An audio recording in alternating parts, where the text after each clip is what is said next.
Erwin Rommel, one of the most legendary military commanders of World War II. Known as the Desert Fox, he earned a reputation for brilliant tactics and bold leadership. But beyond the battlefield, there's a lot more to his story than you might think. In this video, we'll uncover 8 surprising facts about Rommel that most people don't know.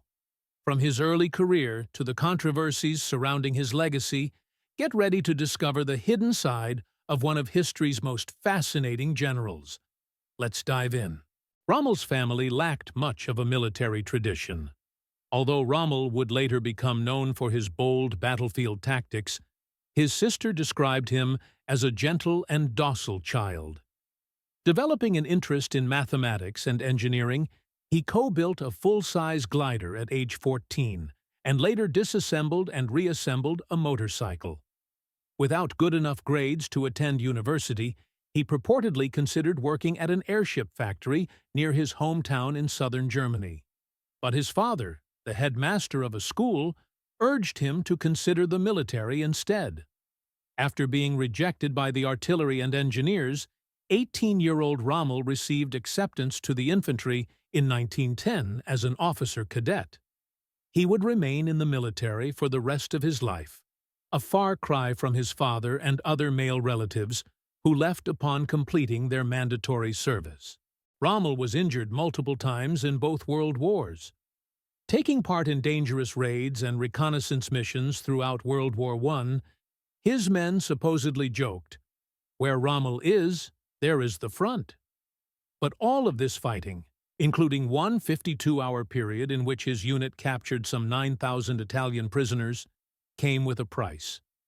In September 1914, for example, Rommel charged 3 French soldiers with a bayonet after running out of ammunition, only to be shot in the thigh so badly that a hole opened up as big as his fist.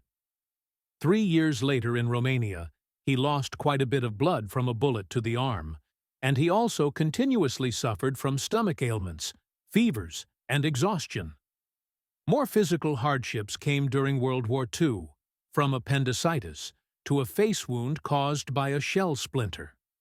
Then, in the wake of the D-Day invasion, Allied aircraft strafed his open-topped car as it rode through Normandy, France, causing it to somersault off the road. When the dust cleared, Rommel was unconscious, with multiple skull fractures and glass fragments in his face. In order to cover up the subsequent forced suicide of the popular general, Nazi officials told the public he had died as a result of those injuries. The truth didn't come out until the conclusion of the conflict. 3. He was an early admirer of Hitler. Following World War II, the Western Allies, now locked in an ideological struggle with the Soviet Union, made efforts to resuscitate Germany's reputation. In so doing, they portrayed Rommel as a chivalrous combatant, pointing out, among other things, that he apparently never joined the Nazi Party. Yet his devotion to Hitler was incontrovertible. When Hitler took power, Rommel approved of his remilitarization plans, calling him the unifier of the nation. Later on, as the two men became better acquainted in the lead-up to the invasion of Poland, Rommel wrote to his wife that "The Führer knows what is right for us." He also attended Nazi indoctrination courses and signed his letters "Heil Hitler." Hitler even gave him an autographed copy of Mein Kampf.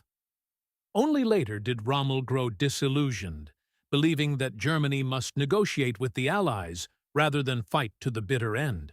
4. Rommel disobeyed some of Hitler's direct orders. After leading a tank division in the 1940 Blitzkrieg of France, Rommel was transferred to North Africa in order to help the struggling Italians fight the British.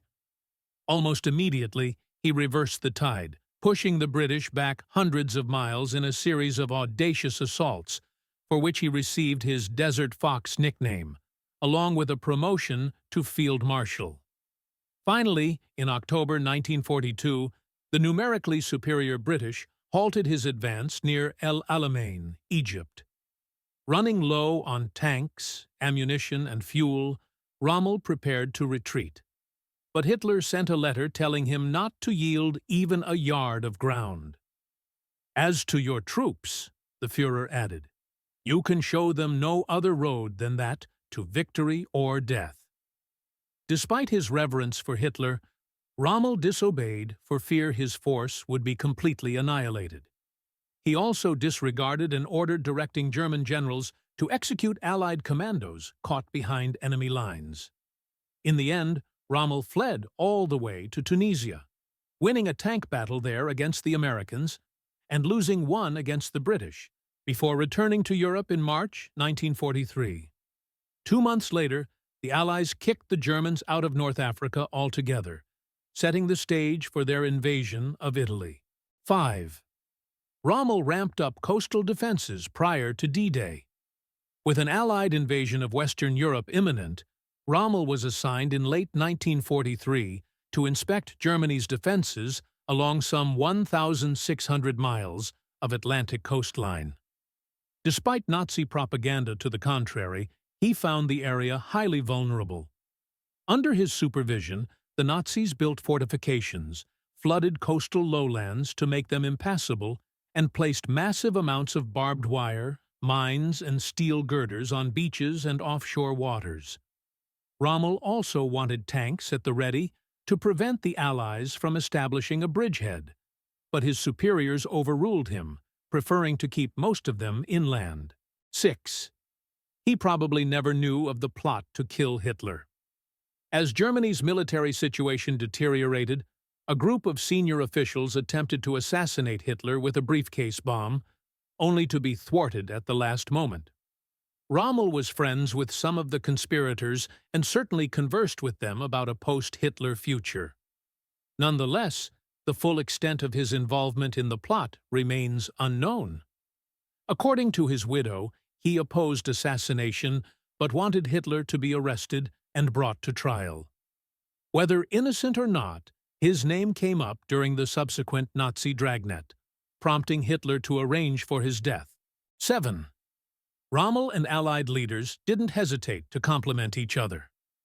During the height of Rommel's success in North Africa, British Prime Minister Winston Churchill sang his praises before the House of Commons. "We have a very daring and skillful opponent against us," Churchill declared, "and, may I say across the havoc of war, a great general." George Patton, Bernard Montgomery, and other top Allied generals likewise expressed their respect for him. And Rommel responded in kind, saying of Patton that "we saw the most astonishing achievement in mobile warfare," and that Montgomery never made a serious strategic mistake. 8. Rommel is still celebrated in Germany. Unlike other prominent World War II-era Germans, Rommel has escaped mass vilification. In fact, his name still graces 2 military bases and several streets in Germany, and a monument in his hometown praises him as chivalrous, brave, and a victim of tyranny. Yet detractors remain, including a German historian who recently called him a deeply convinced Nazi and an anti-Semite who used North African Jews as slave laborers.